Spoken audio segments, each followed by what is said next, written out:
پہلے مجھے لگتا تھا کہ ہر چیز کی ریپلیسمنٹ ہو سکتی ہے سوائے انسان کے۔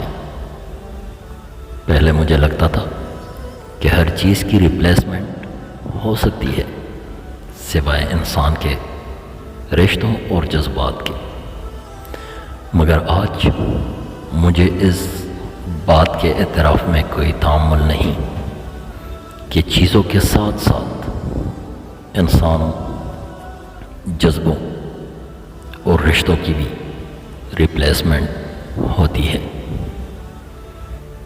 جیسے کہ بچپن میں ہمارے نزدیک والدین سے بڑھ کے کچھ نہیں ہوتا، پھر شادی ہوئی تو شریک حیات سے زیادہ کچھ اہم نہیں،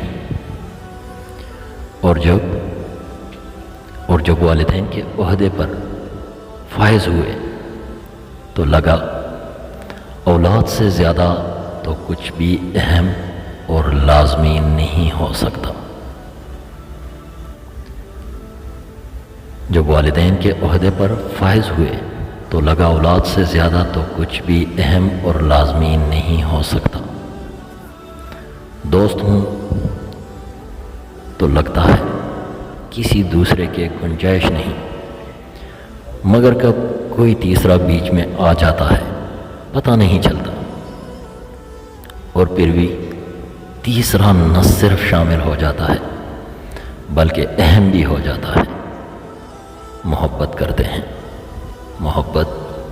کرتے ہیں کسی سے تو